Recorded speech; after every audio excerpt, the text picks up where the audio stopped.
Assets create opportunity, they create options, they create margin, but assets alone do not create stability.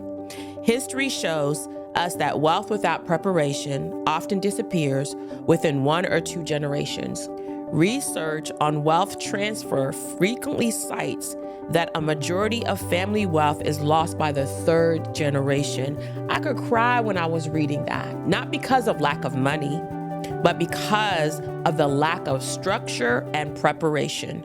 Assets without education collapses. Money inherited without understanding becomes consumption. Money inherited with understanding becomes multiplication. So there is a formula. If you leave assets but never teach discipline, you are leaving confusion.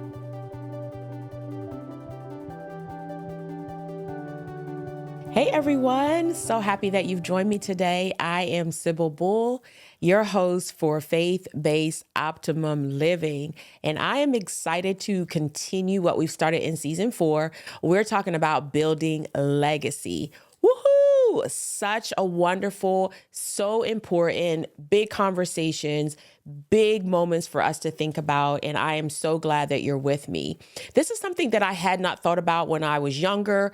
No one really said, let me sit you down and talk about legacy. But as time has gone on, I've realized that legacy is something that's happening in my life every day, whether I am participating or aware of it. And as I was maturing and learning more, I realized that legacy is something that I definitely wanted to sit down and think about. I wanted to think about who I wanted to be, who I should be, and also what I would leave behind when I'm gone. What will people say about me? What kind of experiences did they have with me? What kind of life did I actually live that made an impact, not just me out here, wasting time and thinking that everything is all about me. And so as we continue talking about building legacy and what that looks like, if you've missed episode 1, I want to encourage you to go back and watch that, because I just give you the foundation of what that looks like to have legacy. It's really important that we have that foundation. I gave you the definition so you can understand what that is. We're going to have some guests this season that we're going to talk about what legacy looks like in different portions of life, so that you'll be able to identify where you are, what you may need to do, and also celebrate yourself for what you have been doing very well. Today, we're actually talking about generational wealth, building for what that looks like when we are talking about, wealth. I'm not sure how familiar you were or have been with wealth. I know that is not something that my family sat down and talked to me about, but generational wealth is really important, and it is a part of legacy. It is a part of building legacy. And if you didn't know about it, today is a great day for you to be open so you can learn about it. Don't walk away. Don't get distracted. I want you to really allow yourself to grow in this moment of legacy building in season 4. And before I go forward, if you have not already subscribed, would you do so? Turn on that notification and let me know you're here and how we're making an impact. We really want to triple our reach. We want to be able to impact other people as we grow and as we are building out this Optimum Living podcast. So for those of you who have been here with me, thank you so much. I so love and appreciate you. Today, we really want to talk about money. And before you decide, oh my gosh, not someone talking about money, this is going to be so good. Money is not the root of evil, right? It's misalignment. It is the love of money, right? The misalignment of what we do with money. Legacy wealth is not about accumulation. It's about stewardship. It's about what we do with what we've been given. So let me define wealth, because I always think it's important that I share what wealth is in a definition space so you can take that for yourself and build on it. Culturally, wealth is accumulation and status. What did I say? Culturally, wealth is accumulation and status, right? Biblically, wealth is stewardship and multiplication. In Genesis, God gave us that we were supposed to be fruitful and multiply. Some people just took that took that in a way of just having kids. But that was more than that. It was a lot more than that. He was speaking to all of mankind, all of the creation, and everything that we do. God is looking for multiplication. In Matthew 25, when we talk about the parable of the talents, it's not about having the most, right? It's about managing what you've been given and been entrusted to you and having the capabilities to multiply that. Psychologically, research on money scripts show that most of us inherit subconscious beliefs about money from childhood. Scarcity, fear, guilt, secrecy. I know for sure I inherited some beliefs about money, and I didn't know what it was until I was grown. If you do not define your money beliefs intentionally, you will transfer them unconsciously. I'll say that again. If you do not define your money beliefs intentionally, you will transfer them unconsciously. Leaving money without wisdom creates confusion. Leaving wisdom with money creates multiplication, because ignorance will destroy what you left behind. And there are so many stories we could say today about people who left money with wisdom, and we could see how it created multiplication. And we could see people who worked so hard and left money without wisdom, and it created confusion and it wasn't in alignment. Let's talk about rooting financial intention. Rooting means setting intention before growth. So before accumulation, before money and, multiplication, there has to be what we call rooting. Before wealth multiplies, values must be established. Before assets expand, alignment must exist. If legacy is going to include money, then money must be rooted in purpose. You can't just say you want it just because you want a vacation, you want a pocketbook, it has to have purpose, not pressure, comparison, or fear. Because unexamined money grows dysfunction. Woo! But examined money grows impact. Remember, it has to be rooted in purpose. Financial intention begins with identity. Money is not neutral in your life. It reflects what you believe about security, about worth, about success, about control, and about provision. I know this is so true. Money is not neutral. It really does reflect what we believe. Behavioral finance research, right, shows that most financial behavior are shaped by early money scripts. These are the things that we heard. These are the things that are passed down to us. Subconscious beliefs formed in childhood. If money was scarce, chaotic, secretive, or emotionally charged in your upbringing, those patterns often unconsciously go right into your adulthood. If you do not define your relationship with money, then unintentionally, it can cause a lot of things. So you want to define your relationship with money so that you can repeat it in the right way. So let me ask you this in a very slow way. What is money for in your life? What is money for in your life? Have you ever said to yourself, what is money for in your life? Is it for status, for safety, for control? Is money for impact, for freedom, for obedience? If you cannot articulate its purpose, money's purpose, it will quietly control you. You heard me. You heard me. Generosity as a root system, right? So we just don't want to have money. There has to be some generosity. What role does generosity play in your financial life? Not occasional giving, not emotional giving, but intentional giving. Research in positive psychology shows that generosity increases well-being and strengthens relational bonds. Neurological studies even show that giving activates reward centers in the brain. I know it does. I've given and I've felt that. Biblically, generosity is not an afterthought. It is a posture. It reorients ownership into stewardship. Generosity protects the heart from becoming attached to accumulation. That's where you're like, oh my God, you're so attached to it and it's not healthy.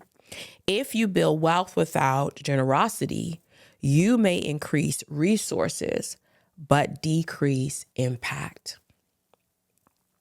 I used to declare when I was younger that I was a financial officer, that I was a person that would be an answer. If I had money, I wanted to be able to be a blessing to others. That's how generosity looks. The conversations we avoid. Now let's talk about what most families avoid. What financial conversations are you avoiding? Estate planning. We've been there. Debt reality, spending patterns, family expectations, financial mistakes, wealth transfer intentions. Research consistently shows that families who openly discuss money values produce stronger financial literacy and healthier financial behavior in the next generation. It is true. It is so true.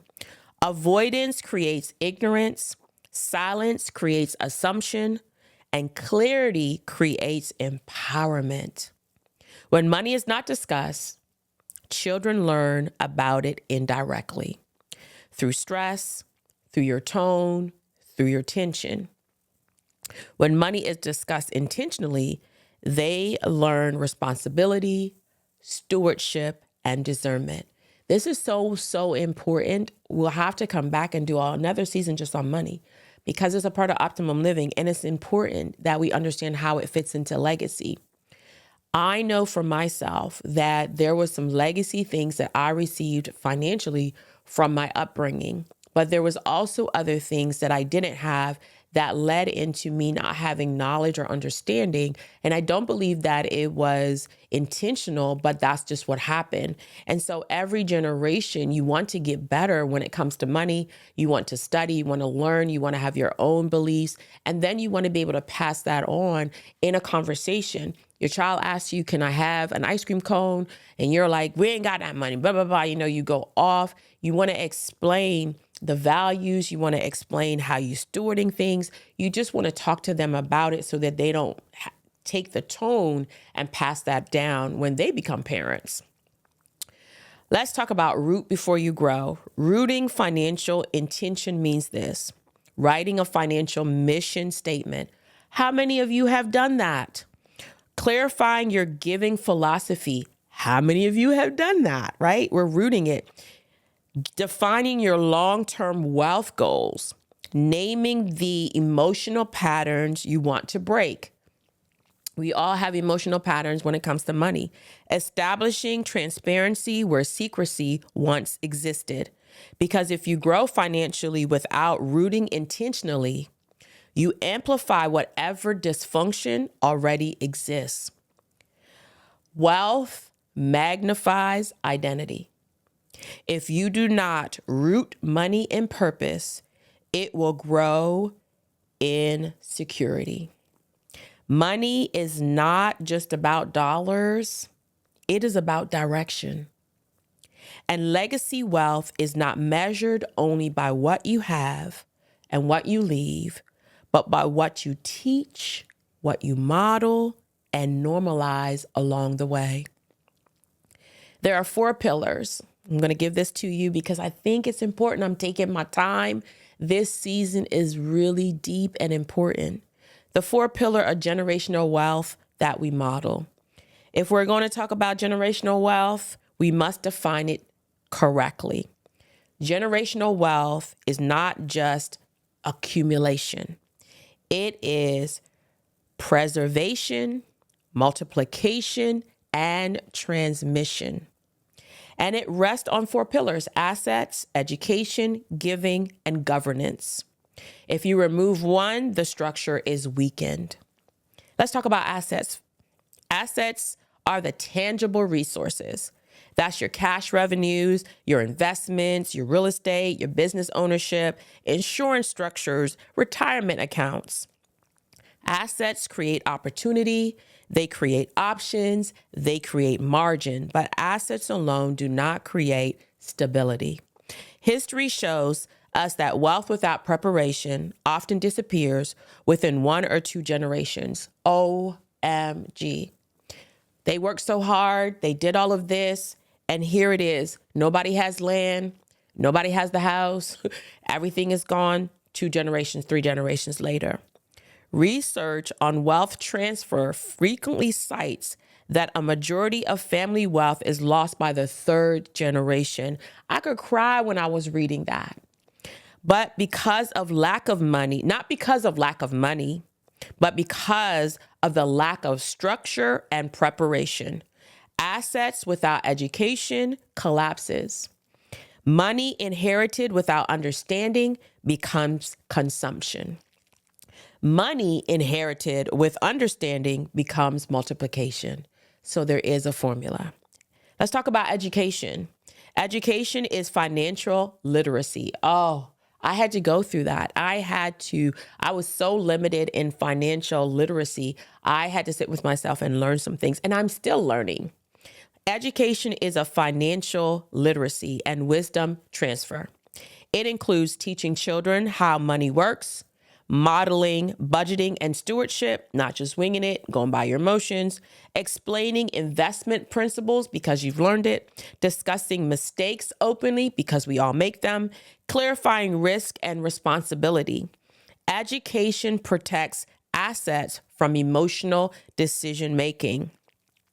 Behavioral finance research shows this, that financial failure is rarely about math. It is about behavior, impulse, fear, comparison, and ego. If you leave assets but never teach discipline, you are leaving confusion. Education without values, however, drifts.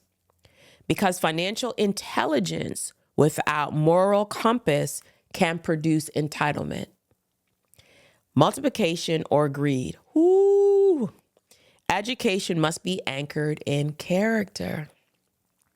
Let's talk about giving. Giving keeps wealth from becoming self-centered, right? That's that place of generosity we mentioned earlier.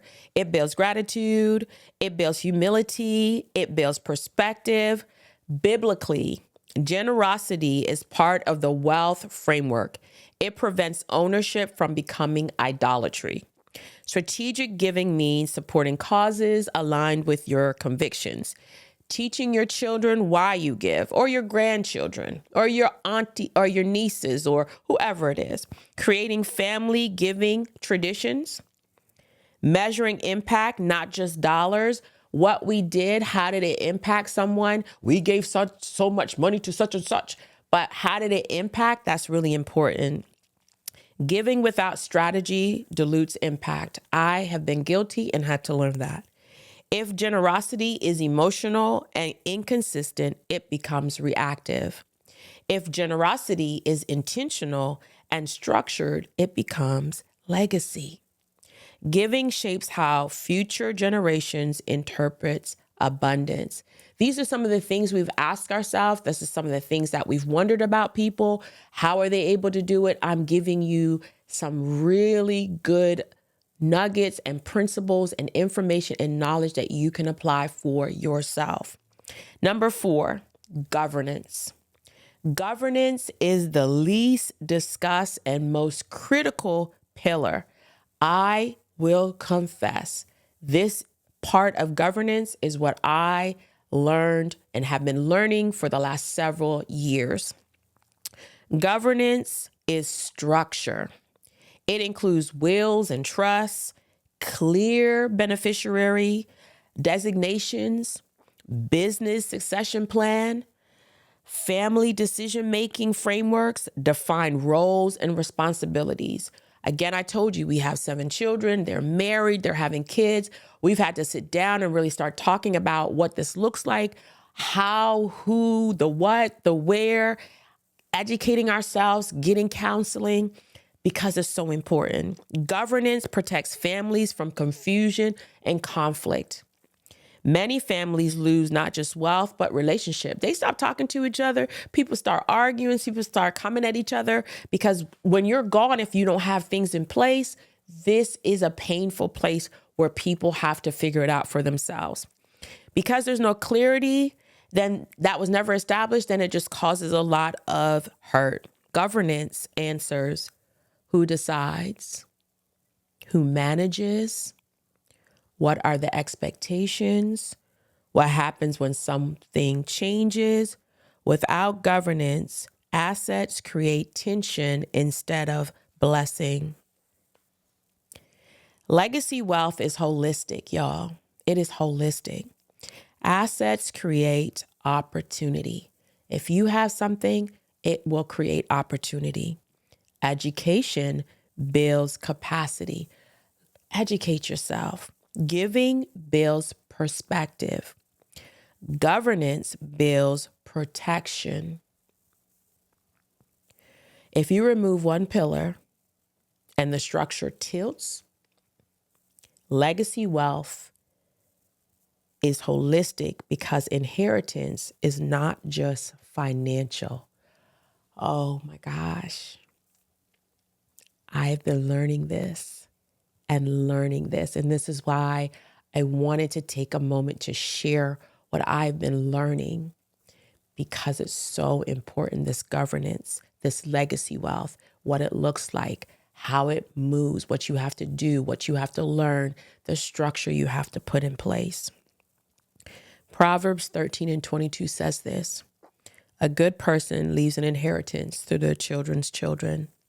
That inheritance includes these things: financial stability, emotional maturity, faith, conviction, work ethic, stewardship mindset. Inheritance is not just money. It is mindset. And that is so true.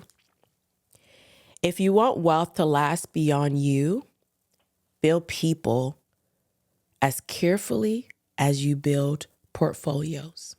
If you want wealth to last beyond you, build people as carefully as you build portfolios.